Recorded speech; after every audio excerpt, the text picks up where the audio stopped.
Oke, bertemu lagi dengan channel saya Agus saja. Jadi hari ini saya berada di Kota Magelang, yaitu di rumah Pak Haji Mahrom dari Tidar SF. Jadi di sini saya ingin menanyakan atau penempatan harian kandang dari Pak Haji ini yang selalu ditaruh pisah-pisah ini hampir setiap hari. Jadi di sini untuk lebih jelas atau untuk pembelajaran lebih mudah, nanti di sini saya akan menanyakan sama Pak Haji apakah penempatan seperti ini itu diberikan ibaratnya ritual tiap hari kepada beliau. Jadi untuk kelanjutannya kita langsung ke Pak Haji Mahrom sebagai pemilik atau perawat burung-burung yang ada di sini.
Baik Pak Haji, selamat sore Pak Haji. Ya, selamat sore Mas. Ngeten Pak Haji.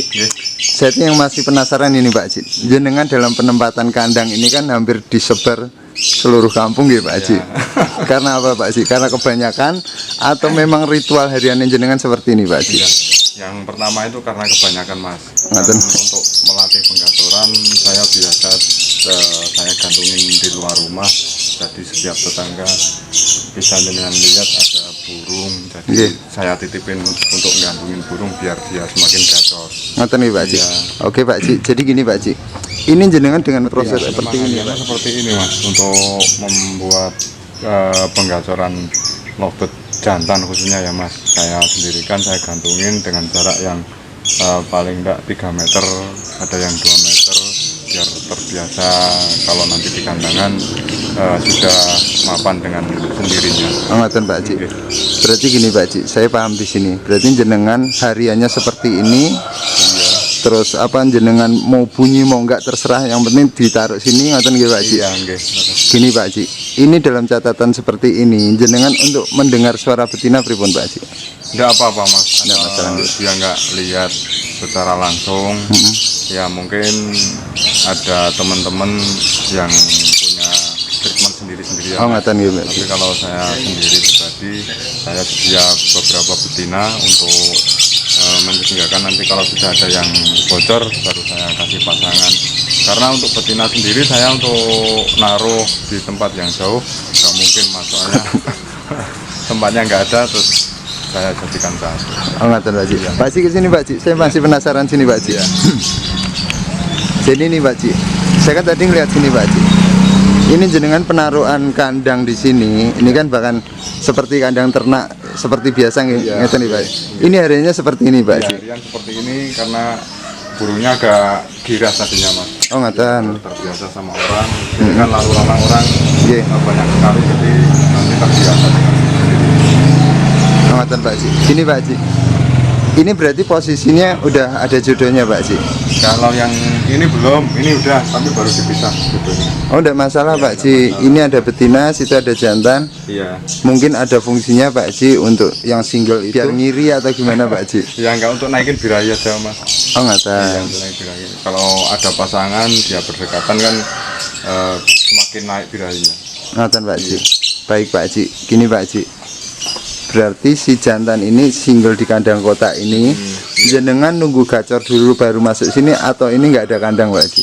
Gacor dulu baru dipindah kandang kotak, biasanya macet Mas. Oh gitu? Ya, paling enggak ada 4 hari atau sampai 1 minggu macet, baru dia bunyi lagi, nanti setelah gacor di kandang kotak baru kasih pasangan. Oh ngoten. Saya Baik Pak Haji, untuk penempatan malam hari Pak Haji, ini kan setelah jenengan sebar seperti ini, Iya. terus jenengan penaruhan di ruangan itu dicampur atau sendiri-sendiri Pak Haji? Saya campur, bahkan dekat sama betina-betina mas. Nggak masalah Iya ya? nggak masalah. Baik Pak Haji, jadi gini Pak Haji, di sini kan lovebird itu 1000 karakter, 1000 cara, yang penting satu tujuan yang pernah jenengan sanjang niku nggih, bilang Iya niku nggih. betul ya. Jadi masing-masing lovebird kan punya karakter sendiri-sendiri. Di samping kita harus memahami karakter, kemauan, bahkan rawatan pun kita juga harus paham. Di antara si lovebird A dan B itu kan tidak sama mas. Jadi kita nanti pas penentuan setelah jemur itu baru kita bisa paham. Oh ini maunya gini, yang ini maunya gini. Gitu nanti kita paham sendiri. Ngoten Pak Haji. Baik Pak Haji, untuk proses mandinya jenengan pripun? Kalau mandi rata-rata mandi sendiri mas untuk jantan. Baik, berarti di sini jenengan memang metodenya seperti metode disampahkan, ngoten nggih? Iya, betul. Harian ritual tiap hari cuman disebar tiap hari. Iya. Untuk pakannya Pak Haji, Untuk pakan tetap pakai pakan racikan sendiri dan tidak ada vitamin sama sekali kecuali pakai jagung mas. Untuk yang sudah benar-benar gacor kasih jagung setiap hari. oh ngoten, jenengan menerapkan EF untuk tiap hari ngoten Iya, nggih Ji? iya. Baik Pak Haji, kita ke sana Pak Haji. Iya. Saya mau lihat itu Pak Haji. Jadi ya, tadi kan jenengan di ruangan sendiri itu kan ada burung siapa Pak Haji? Yang Cubung bulung ya? Cubung bulung? Cubung bulung ini yang tadi Oh, tadi. gantungin di pohon keramat itu kata Oh, Mas Agus ya. Itu sebenarnya bukan pohon keramat mas. Jadi Iya. tempat penggantungan di pohon itu setiap kali saya gantungin di situ kalau sudah mau bunyi, insya Allah bawa ke lapangan sudah mau, dan sudah terbukti beberapa kali, termasuk kemarin-kemarin yang saya orbitkan itu lulus di gantungan itu baru saya bawa ke lapangan, alhamdulillah jalan. Ngoten nih, Pak. Mungkin kan saya kan sering Pak Haji. Iya. Om Agus cariin yang bahan-bahan yang sudah bagus, yang udah ibaratnya sudah jalan lapangan, ngoten kan. Mungkin dari jenengan itu bandrolnya sekitar berapa Pak Haji? Kalau masalah bandrol untuk bahan yang sudah jalan lapangan kita tinggal lihat dari kualitasnya mas. Ngoten Tapi nggih. rata-rata ada yang 20, 25 itu kisaran paling murah mas untuk tempatnya saya. Ngoten nih Pak Sudah Haji. jalan lapangan iya. Baik Pak. Itu sudah ada judulnya nggih. Sudah ada judulnya, tinggal nerusin ngelatih kegantangan. Misalnya kalau dari saya udah jalan kan belum tentu pindah tangan langsung jalan, pasti dia mapanin, nyari settingannya, otomatis dia nanti penyesuaian lagi.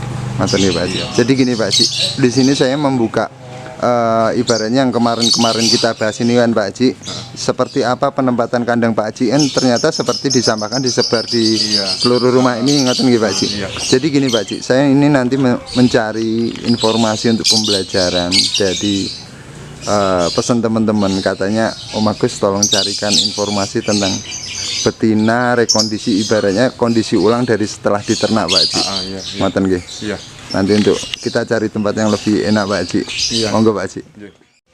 Nggih ngeten Pak Haji. Iya. Pak Haji, banyak sekali rekan-rekan yang namanya punya player betina Pak Haji. Nah, gini Pak Haji. Banyak yang mereka itu yang ibaratnya sudah dijalankan gantangan, sudah enak, sudah menang, itu kan birahi. Iya. Over birahi, bahkan tidak bisa jalan lapangan, akhirnya diternak Pak Haji. Iya. Setelah diternak itu kepikiran gimana sih untuk ngondisiin ulang lobet yang setelah diternak itu Pak Haji. Bahkan pernah punya anak Pak Haji. Iya. Jadi gini Mas Agus, sebagian settingan sudah pernah saya ulas di episode yang sebelumnya. Oke. Itu kan untuk betina konslet maupun tidak konslet itu kan ada fase bertelur dan fase birahi dan fase bertelur, itu pasti untuk betina. Jadi langkah yang pertama itu kita kembali ke settingan awal lagi mas, walaupun itu sudah konslet. Jadi setelah bertelur bahkan sampai punya anak, kita rawat sendirikan dulu pakai kandang kotak, tangkringan seperti kenari kalau mau kontes, kalau mau buat gantangan Kanan kiri itu, ya, Pak. kanan kiri pakan atau minum itu dipisah. Jadi entah itu yang pakan yang sini atau minum yang sini, terus pakan sini boleh. Yang penting dia, kalau saya main jemur dulu untuk awal, itu paling enggak 1 jam. nanti kalau dia sudah semakin ada kelihatan perkembangannya, kita naikin lagi mas penjemurannya. Jadi pengertian selama ini kan rata-rata orang yang nanya ke saya langsung misalnya itu apakah dijemur itu nggak birahi pak. Padahal kalau pengamatan saya itu jemur itu menghilangkan birahi untuk betina mas. Dia ada yang semakin liar, ada yang semakin gembung, itu kan ciri-ciri menghilangkan birahi. Bahkan saya pernah nyeting sampai konslet itu betina juga prosesnya awal seperti itu. Jadi lama-kelamaan semakin gacor, lagu, terus jeda mulai rapet, lagu mulai lelah, terus nada pun mulai berubah. Nah itu kita lanjutin pantengin terus penjemurannya. Oh ngaten Pak. Iya, untuk pakan tetap tinggi. Kalau betina saya non EF mas. Oh gitu. Iya, kecuali pas mau main. Iya. Berarti pakan kembali lagi ke kencang Pak Haji? Iya, kembali ke Oh, kandang. ngaten. Iya. Untuk proses mandinya Pak Haji? Kalau mandi setiap pagi saya mandi semprot basah kuyup, terus langsung jemur kena matahari. Nanti kita lihat kalau awal penjemuran itu maksimal 1 jam dulu. Oh gitu. Iya, selama 1 minggu atau 2 minggu nanti dilihat perkembangan. Itu sampai berapa jam Pak Haji? Maksimal untuk itunya? Kalau untuk maksimal penjemuran betina itu rata-rata saya 3 jam. Maksimal ya? Maksimal 3 jam kalau sudah ada perkembangan. Baik. Nanti kalau belum ada perkembangan kita pantengin terus penjemuran. Oh, yang dipantengin penjemurannya? Iya, penjemuran. Baik Pak Haji. Kalau untuk si jantannya dijauhkan atau sekedar dengar nggak apa-apa Pak Haji? Kalau untuk settingan jantan saya Enggak, yang saya maksudnya si betina ini kan iya. punya pasangan Pak Haji. Iya. Kan jantannya diambil. Iya. Itu jantannya jenengan jauhkan atau Iya. sekedar dengar enggak masalah? Kalau untuk jantannya itu kita taruh berbeda tempat aja mas. Kalau untuk menjauhkan, kalau saya nggak mungkin karena nggak ada tempat. Oh ini ya, yang pertama nggak ada tempat.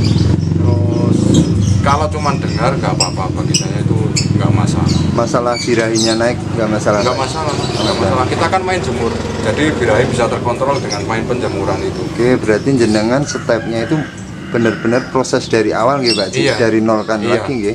Untuk betina konslet atau enggak konslet itu prosesnya dari awal lagi mas. Setelah dia bertelur memang itu fasenya fase bertelur. Dan keuntungan untuk main betina konslet itu memang volume dan durasi nggak berkurang mas biasanya. Enggak berkurang Iya, Pak Haji? bahkan jantan pun banyak yang kalah terhadap betina konslet. Baik Pak Haji. Gini Pak Haji, setelah si betina ini ibaratnya pulih Pak Haji, Iya. pulih enak terus gacor udah durasi kembali semula, itu jantannya dijadikan lagi satu atau dengan sistem gimana Pak Ya, Haji? untuk sistem ngasih pasangan kita lihat kondisi dan karakter burungnya mas. Jadi kalau memang terhadap pasangan yang awal itu kok bisa jalan, bisa maksimal, kita satuin lagi nggak apa-apa. Dan jangan khawatir kalau dia ngawin. Kita kan memang fasenya betina ngawin, dikawin dan Dikawin. iya, dan fasenya memang bertelur dan birahi. Nggak masalah nggih Pak Nggak Haji? masalah. Ngaten nggih. Gini Pak Haji, kalau setelah sama jantannya ini itu ditaruh di ruangan sendiri atau dengan sistem yang seperti semula itu dikelihatkan burung banyak Pak Haji? Kalau sudah konslet dan sudah ada pasangan, kita taruh di tempat yang ada lobetnya juga nggak apa-apa, asal jangan dideketin sama jantan yang single. Oh gitu. Iya, itu rawan. Nanti biasanya betinanya galak, terus jantannya diamuk biasanya. Oh ngaten Pak Haji. Oke. Baik Pak Haji, ini setelah kembali ke pasangannya jenengan dengan proses pakannya Pak Haji Iya. kembali Untuk yang sudah ada pasangannya kita kembalikan ke putih lagi. putih lagi. Iya. Itu langsung kembali nggak apa-apa Pak? Nggak apa-apa asal dia kan kita coba di rumah mas. Kalau di rumah sudah enak, bawa ke lapangan, kita langsung ganti putih nggak apa-apa. Ngaten nggak harus bertahap step-step turunnya. Nggak gitu, usah, nggak apa-apa asal dia di rumah sudah enak, kita langsung ganti putih. Terus tinggal kita bawa ke gantangan, kita latih aja nggak apa-apa. Ngaten nggih, Pak Haji. Baik Pak Haji, ini setelah punya pasangan, Iya. jenengan untuk proses hariannya pripun Pak Haji? Kalau untuk proses harian penjemuran ya mas ya, Iya. terutama Jemur itu mandinya. sama aja dengan jantan konslet. Jemur kita cuma sebentar aja mas. Beserta Cukup, pasangannya? iya, beserta pasangannya. Oh, ngaten. Kalau di kandang kotak ya kita jemur pakai kandang kotak, yang pakai kandang bunder juga pakai kandang bunder. Cukup seperempat jam atau 20 menit, nggak apa-apa.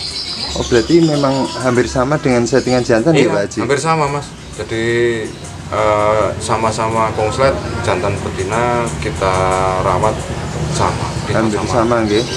Cuman gini Pak Haji, berarti fase betina itu nanti akan istirahat ketika dia bertelur lagi, ngoten nggih Pak Haji? Memang fase betina itu ada masa-masa bertelur. Ngoten nggih. Itu pernah saya utarakan di episode sebelumnya bahwa keuntungan main betina konslet ataupun nggak konslet itu kan ada istirahatnya. Jadi dia tidak berkurang durasi, volume itu biasanya nggak berkurang. Ngoten nggih Pak Haji. Baik Pak Haji, saya mau masih penasaran gini Pak Haji. Sebenarnya kalau untuk lovebird konslet betina ya Pak Haji, betina syukur-syukur juga jantan, itu sebenarnya itu seleksi alam atau dari pola perawatan Pak Haji?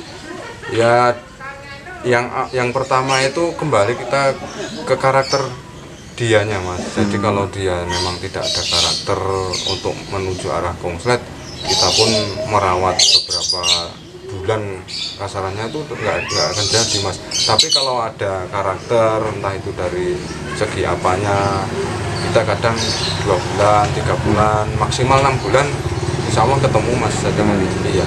Baik Pak Haji, ini materi untuk Mas. Ini kalau betina ya Pak Haji, kalau untuk ke konslet itu ada ciri-cirinya nggak Pak Haji? Mungkin dari suara atau pergerakan kepala nih enten gitu. Iya, sama seperti jantan Mas.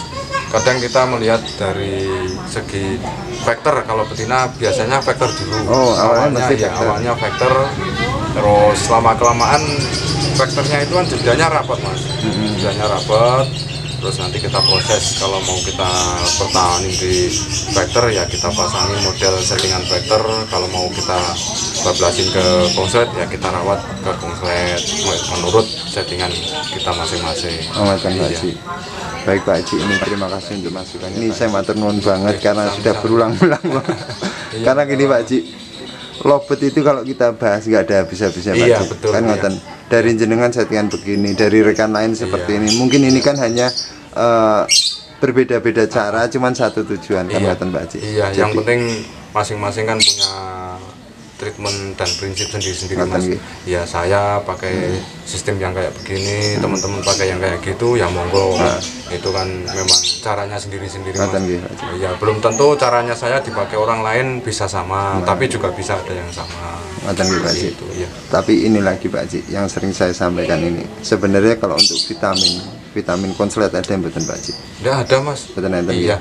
Bahkan ada teman-teman yang datang ke tempat saya, istilahnya curiga saya itu pakai vitamin. Sampai saya bilang begini, kalau tidak percaya saya tidak memakai vitamin, coba cari geledah rumah saya, kalau ada vitamin untuk settingan konslet burung saya buat kamu semua. Oh, berarti fungsi vitamin dibikin ini hanya sebagai nutrisi penunjang untuk kesehatan aja ngoten-ngoten aja.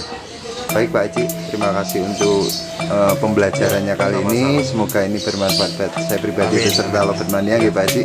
Semoga jenengan beserta tim Tidar SF nggih Pak Haji, beserta keluarga semuanya sehat selalu. Ngoten Pak Haji. Assalamualaikum. Waalaikumsalam.